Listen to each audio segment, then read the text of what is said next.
A lot of interior designers asking me about website ADA compliance. So the rumor mill of interior designers getting sued because their website is not following best practices, are making income off the whole idea of suing small business owners. Lawsuits are thrown around like parade candy. 2,000 cases in the first half of the year alone for $5,000 to $25,000. Hello and welcome to episode 301 of The Kate Show. Today I am talking about something that has been popping up in my inbox quite a bit. I've got a lot of interior designers asking me about website ADA compliance because there's been some stuff going through the rumor mill of interior designers getting sued because their website is not following best practices for ADA. And this is kind of a new thing. We live in a very litigious, you know the word I'm trying to say. We live in a society where people sue other people for silly reasons. Okay? That's really what it comes down to. And what you'll see today is that a lot of these plaintiffs are serial plaintiffs and they are making income off the whole idea of suing small business owners because their websites don't meet the standard that the ADA has set forth. So let's just get into it. Now, do I think that people with special needs should be able to access sites? Of course I do. But there is a line. There is a line where you can tell someone's just kind of being ridiculous. And the first step would not be a lawsuit. It would be to reach out to the business and say, hey, I'm having some trouble with your website. Could somebody please assist me? Like, that's what reasonable people would do. But we live in a society where lawsuits are thrown around like parade candy. So let's just get into it. So, interior design website ADA compliance. Today is going to be an incomplete guide because obviously everyone's situation is a little bit different, but this is going to give you the best summary of what website ADA compliance is and how to know if your site's compliant, which items to fix first, and this is a big one, which popular aesthetic elements on your site are putting your website at the most risk. We're also going to look at a few real court cases in which designers got in trouble for their website's lack of compliance, what those plaintiffs had in common, and the primary ways your website should be compliant and how to know if it's not. So we'll just start at the very beginning, which is a very good place to start. What is website ADA compliance? Well, your website must give people with disabilities the same full and equal enjoyment of your services as anyone else under Title III of the Americans with Disability Act. The gold standard benchmark for this compliance is something called WCAG 2.1 or 2.2 level AA. Yeah. Okay, we'll talk more about that. It's based on 4 principles that are referred to as POUR, as in pour yourself a glass of wine, because this is going to be quite an episode. The P in POUR stands for perceivable, then operable, understandable, and robust. So let's break each of those down. Perceivable means that you should have alt text for project photos, captions on video tours, and you should have good color contrast. So if your brand is very monochromatic and there's not enough contrast between the background and the text, it does make the text harder to read. Even if you don't have any visual impairment, it can still be hard to read and also may not look as nice. Operable means everything is reachable by keyboard, no seizure-inducing flashes. I've had my screen do that before, and I'm not epileptic. I've never had a seizure, thank God. But when my screen is like flash, flash, flash, flash, like, oh my gosh, whoa, what's happening to my eyeballs right now? So obviously you don't want your website to be causing that in anybody. Your site also needs to be understandable. So clear form labels on consultation requests, predictable navigation. This is something I've been harping on for a long time. If your main menu of your website is super vague and you've tried to name it really fun things like our story instead of about us, or reach out today instead of contact, or design journal instead of blog, you might think that sounds nice and reads nice, but it's actually just a little bit unclear and you need to be very understandable. Lastly, it should be robust, meaning your site should work with screen readers. And assistive technology they'll come out with in the future. So obviously, ADA compliance is not really a one and done thing. As technology advances, your website will need to keep up with it. And there is one particular website platform that does this better than the other ones. And I will tell you which one that is at the end of the episode. All right, so how is compliance determined? Well, no government agency can certify that, oh, this interior designer or organizer's website is for sure compliant.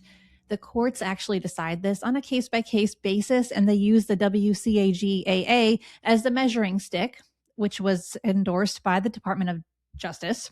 So if a blind visitor is using a screen reader and they can't browse your portfolio, read about your services, or submit an inquiry, in court, you lose. And an accessibility statement plus a remediation plan will help your defense. So I do have a sample accessibility statement further on in this podcast, which I will read to you. You can certainly use it or some form of it. A remediation plan just means you have to spell out, here's how I'm going to fix the non-compliance areas of my website. So pretty straightforward. Why has this become such a big deal, though? I mean, real businesses are being for real sued and having to pay out real money to plaintiffs. Well, ADA website lawsuits exploded in 2025 with over 2,000 cases in the first half of the year alone, which was a 37% increase year over year. Not great, right? Small service businesses like designers were hit pretty hard, and plaintiffs were using automated tools to scan thousands of sites every day. Like, not even fair, right? Clearly, there's an agenda behind that. Most cases settled quickly for $5,000 to $25,000 plus whatever it costs to fix the site. Your website can be a prime target for this because you offer goods and services. So, you're letting people view your work, you're letting them book services, or you're just talking about services you offer. Some of you are selling products, whether digital or physical. Let's actually look at some real lawsuits that were filed against interior designers because of their websites. The first one that comes to mind was Justin Bullock versus Pure Salt Interiors. I know a lot of you know of Pure Salt. I think their website is gorgeous. A lot of people have brought it up to me when they're asking us to design a website for them. And this lawsuit against them was filed in December of 2022. So it's been a few years. And the plaintiff, who was visually impaired, said the site wasn't screen reader friendly. That lawsuit did settle quickly. With another example, there was Sophia Faldoni versus Boston Interiors Home Furnishings, and that was in July of 2025, so much more recent. Boston Interiors provides full-service interior design across New England, and same story. Inaccessible website, allegedly, and they had a settlement filed shortly after. So it looks like neither of these cases even made it to court. They did settle out of court, which is often best. My experience with lawsuits at being a plaintiff is that you always prefer to settle out of court and not get into court because then things get a lot more expensive. But let's talk about the plaintiffs. So when I was looking into this, I had a suspicion there were going to be a lot of commonalities, and I was right. I'm not an investigative reporter, but today I'm kind of feeling like one. So about 50% of all 2025 filings came from just 31 serial plaintiffs. These people were almost always legally blind, and they would visit a website solely to run a screen reader, such as NVDA or JAWS, and document the failures. So the plaintiff against Pure Salt actually filed dozens of lawsuits from 2022 to 2025 for always the same reason. The plaintiff against Boston Interiors filed at least 26 lawsuits from July to December 2025 alone. So these people are busy. Now, the similarities that you're going to see with most ADA noncompliance lawsuits is that the plaintiffs will file templated complaints because they're doing it en masse, and they will list the same 10 to 15 noncompliance issues. They will file in plaintiff-friendly districts, and they will be represented by the same small group of law firms. And over 95% of these cases settle without trial. So it puts small business owners in a difficult situation. Nobody wants to be involved in a lawsuit, obviously. it's a bit disgusting to me that these commonalities were there. I mean, what happened to the time when we would just call a business and say, I'm having some trouble with your website. Just wanted you to know. Can you help? Like, I don't get it. Like, anyway, you guys know how I feel about this. I'm sure a lot of you feel the same way. But that doesn't change the reality that we have to address this. So, how do you know if your interior design, staging, organizing, window treatment website is ADA compliant? Well, there are some free tools out there that will give you a good idea. But if you are unsure, even after that, then it would be worth it to use a paid tool. Way cheaper to use a paid tool than to get involved in a lawsuit, right? But the three best free tools would be Wave, which is wave.webaim.org, or it's also a Chrome extension. It shows errors overlaid on live pages. So that's a nice visual since most of us are very visual people. The second one would be DevTools, and that's a deep audit with fix suggestions. So it will say, here's what's wrong, here's how you could fix it. The third one you're probably a little more familiar with. It's Google Lighthouse. It will give you a score of 0 to 100 for accessibility. So you can just Google Lighthouse and or type in Google Lighthouse accessibility, hit search, and you'll be able to find it that way. I do prefer using Google tools. And then you'll need to run these scans on your home page, services page, portfolio page, contact page. You can certainly do other pages if you wanted to as well. And then what happens if you run one of these scans and you find out that you have a low ADA compliance score? Well, there are a few things that you should fix first. They're higher priority. And then, of course, fix anything else that you're told to fix.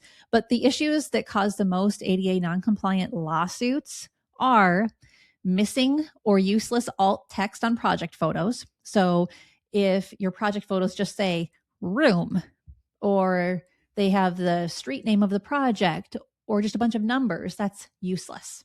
It needs to actually describe the photo in several words or even a short sentence at this point.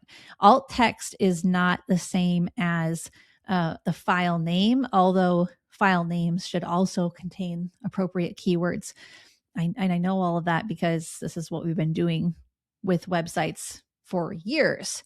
And it's one of those things where I think that God has given me a little bit of foreknowledge into this, because when I was reading through what's required of ADA compliant sites, we were already doing so many of those things, not for compliance reasons, but for SEO reasons. So when I read through it and I was like, oh, we're already doing so many of these things. Oh, thank God.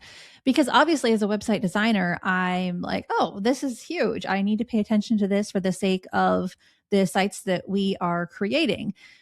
Because ultimately, who has to be responsible for the ADA compliance of your site?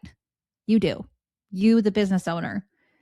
But me as a website designer would also love to help you out and get you as close as possible to ADA compliance. So missing or useless alt text on photos, keyboard navigation failures. Using the tab, for example, tab button and helping move through the site that way. And then it should go from like link to link and button to button. And then if you want to click a button or a link, you should be able to hit the enter button and then it will take you there. Low color contrast, as I said earlier, that's a problem even for people who are not visually impaired. Unlabeled contact or booking forms. So if you've just got random forms, and if you read through what the form is asking, you can figure out what it's for, but it's missing an actual header or title or a name, that's a problem, because people who can't really see aren't going to understand that. Having no captions on video tours. So a caption could be, text beneath it. It could be a paragraph next to it. There needs to be some sort of explanation about the video. Okay, so if you wanted to do a manual test of your website, you could use a free screen reader like NVDA and have fun with that. That's all I can say, guys. This is not a fun episode for me to create because it just feels very legalistic. It feels so not fun. But sometimes in business, we do things that are not fun because we have to. Now, let's say that you've checked your site and hopefully you've got a really good score. Well, how often should you be rechecking it? Every time you do a major update. So upload new photos, redesign a page, add new pages, add a booking calendar. That's when you should do it. Plus, you should just be doing an automated scan monthly and maybe a full manual audit every 4 to 6 months. The best practice for you to consider is conducting a quarterly compliance review and posting an accessibility statement on your site with an email that they can use to send you feedback. Now, obviously, I'm not an attorney. This is not legal advice. This is just best practice information that I found through my research. So take it with a grain of salt. But let's now talk about some really beautiful but risky website aesthetics that often violate ADA rules. So let's say you just got a gorgeous new website, you're very happy with it. What if it's actually putting you at risk? Well, a lot of the design choices that designers want on their sites are the ones that create real barriers for people with disabilities and will get flagged in lawsuits. So here are 7 of the most common ones. Low color contrast, and usually that's with text. So let's just say you love having light gray text on your site, subtle earth tones, thin, elegant fonts on white backgrounds. That will fail a compliance test because the text needs to be high contrast and not thin. Otherwise, it's just hard to see. These issues apparently, according to my research, are found on almost 80% of the top 1 million homepages. So very common issue. The second most common issue is text overlaid directly on banner images. Now, if you have an overlay on the image, that will help, especially if the overlay is darker. But if the contrast is not high enough, then it will get flagged. It'll be a problem. The next thing is portfolio images and galleries with missing or generic alt text. So we talked about that earlier. And that missing alt text appears on over 55% of the top home pages. And the fourth thing is auto advancing carousels or sliders. So a slideshow that moves automatically. I've been against these for a long time. If you guys have been listening to the podcast over the past 8 years, you know I can't stand those slideshows that change by themselves. I can't stand testimonial sliders that change by themselves because the problem is, even with non-visually impaired people, they don't have a chance to appreciate your image or to read the testimonial before it changes. That bothers the heck out of me. And when my clients ask for that, I always tell them, here's why you shouldn't do it. Now, if they insist on it, obviously, okay, here you go. But I gave you my disclaimer, and your website is your responsibility and your liability.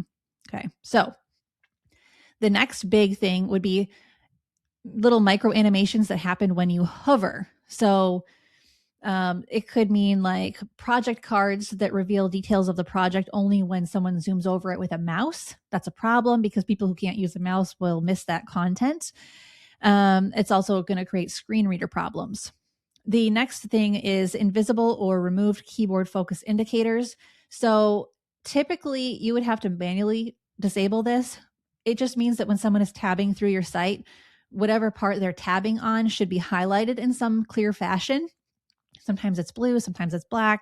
It needs to be really obvious. So if you go open your laptop or your desktop, go to your home page and start hitting the tab button on your keyboard and just see what happens. So that's kind of an easy check there.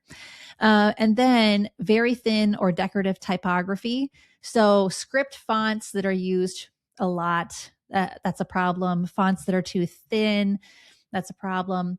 So when I have a client who has a script font as part of their brand, I will use that so minimally and only in the header, maybe for one word in the header.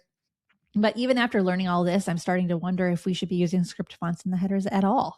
They do look pretty, but it's not worth a lawsuit. So, all right. So these elements that I just listed, they're not banned. You can still keep the same luxurious look on your website as long as you make it compliant. So slightly darker hero banner image overlays, descriptive alt text that actually helps your SEO, pause buttons on videos, on slideshows, or just don't make them move by themselves at all. Visible focus for tabbing. And it's important because these are the main things that a plaintiff who intends to sue you will look at first. So be one step ahead of them. All right. So let's talk about some example website compliance statements for your website. I'm just going to read one off to you. It's pretty short. You could say something like this. The header would be accessibility statement. And it would say, at your business name, we are committed to ensuring our website is accessible to all individuals, including those with disabilities. Our website has been designed and reviewed in accordance with the Web Content Accessibility Guidelines, or WCAG 2.1 Level AA. We've taken the following steps to ensure accessibility and user experience across all devices. And then you list the steps that you've taken. If you've not taken these steps, do not list them. Structured, clear heading hierarchies throughout the site, descriptive alt text for all meaningful images, logical, consistent content order for screen reader navigation, defined site language to support assistive tools, accessible color contrast for readability, minimal use of motion and animation, compatibility with major screen readers and keyboard navigation, video and downloadable content with accessibility compliance, regular accessibility audits using industry standard tools. We are continually improving this accessibility of our site. If you encounter barriers, we welcome your feedback. Please contact us put your email address, and we will reply promptly. Now, again, I am not saying you should use this. I'm saying you could consider using this. I am not a lawyer. You have to figure this out for yourself or speak to a lawyer if you are concerned. This is not legal advice. But let's just pull back for a second. Are there website platforms out there that help you naturally get closer to ADA compliance without having to worry about all these little things? Fortunately for you, there is. Okay. I've been designing websites for a long time. My team and I have designed over 200 at this point, custom websites. You guys know we adore Squarespace. When I was researching which website platforms help their users become the most ADA compliant naturally, Squarespace was listed as number one. Now, Squarespace does give you a solid head start with accessibility compared to other builders, but it doesn't automatically make your site compliant. What it really comes down to is your final website design choices and whether you're violating the rules or not. So here is exactly how Squarespace will help you get closer to that ADA compliance. It does give you dedicated places to put alt text on every image. They also have an AI tool in Squarespace that will let you know which images are lacking alt text, and then it will generate text for you based on the content of the image. That's pretty cool.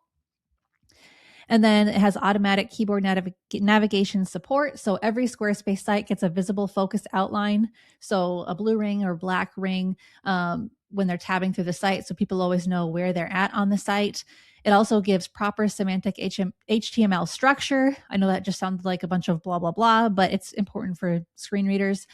And then color contrast controls are super easy because you can put your entire color palette in the styling section of the editor and then adjust the contrast if it's not enough. It also has accessible media options. So there are fields to add captions and transcripts, and you can add pause controls. There's also labeled forms and a labeled checkout. So these are all really little nuanced things that actually make a big difference. And I think it's pretty cool that Squarespace includes them. Now, if you're curious about how some other website platforms line up, Squarespace is number one. The second best option is Wix. The third best option is WordPress. And the worst option is Weebly. Sorry. So this might be the year that you get a new website. If you've been putting it off, I would suggest switching to Squarespace to make compliance easier. It does not guarantee compliance, but it makes it easier. And isn't that what we want at the end of the day? All right, guys, that was a lot. If you find yourself in need of a more compliant website, and if you're like, what the heck, while we're making it more compliant, why don't we also address the AIO and the SEO aspects of it? You know what? That is actually what we do at the Socialite Agency. So you can head over to katethesocialite.com and check out our services regarding SEO, AIO, and custom website design on Squarespace. Okay, well, we're going to just wrap this up with a pretty bow on it, guys. We do live in a society that thinks lawsuits are just the way to go. It's sad. Will this happen to everyone? I don't think so. Will it happen to you? I hope not. But it does pay to check your site, be aware of how compliant you are or are not, and perhaps add the accessibility statement of some kind to your site. Just do your due diligence to be compliant. All right, guys, until next time, keep your marketing simple, your message clear, and your website compliant. Bye.